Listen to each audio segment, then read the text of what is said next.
धोबी की बीवी बादशाह के घर में काम करती थी और बड़ी खुश नज़र आ रही थी। तब मलिका सल्तनत ने पूछा कि आज तुम इतनी खुश क्यों हो?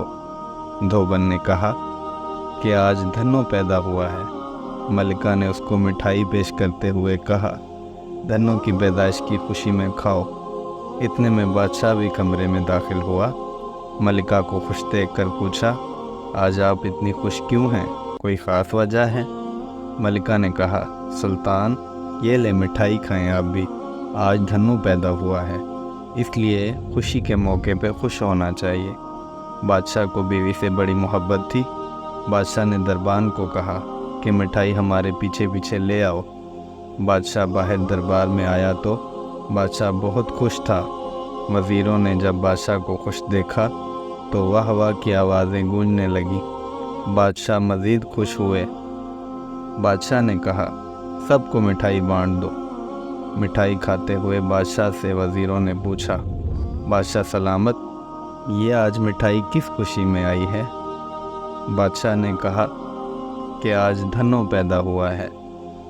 एक मशीर ने चुपके से वज़ीर आज़म से पूछा, वज़ीर बातदबीर, वैसे ये धन्नो है क्या? वज़ीर आज़म ने कहा कि मुझे तो इल्म नहीं है, ये धन्नो क्या बला है, बादशाह से पूछता हूँ। वज़ीर आज़म ने हिम्मत करके पूछा, बादशाह सलामत, वैसे ये धन्नो है कौन? बादशाह सलामत थोड़ा सा घबराए और सोचने लगे कि वाकई पहले मालूम तो करना चाहिए था कि ये धन्नो कौन है। बादशाह ने कहा, मुझे तो इल्म नहीं कि ये कौन है। मेरी बीवी आज खुश थी, वजह पूछी तो उसने कहा कि आज धन्नो पैदा हुआ है, इसलिए मैं उसकी खुशी की वजह से खुश हुआ। बादशाह घर आया और बीवी से पूछा, मलिका आलिया, ये धन्नो कौन था जिसकी वजह से आप इतनी खुश थी और हम भी खुश हैं? मलिका आलिया ने कहा कि मुझे तो इल्म नहीं कि धन्नो कौन है, ये तो धोबन बड़ी खुश थी, उसने बताया आज धन्नो पैदा हुआ है, इसलिए मैं भी खुश होकर उसकी खुशी में शरीक हो गई। धोबी की बीवी को बुलाया और पूछा, तेरा सत्यानाश हो, ये तो बता कि ये धन्नो कौन है जिसकी वजह से हमने पूरी सल्तनत में मिठाइयाँ बांटी।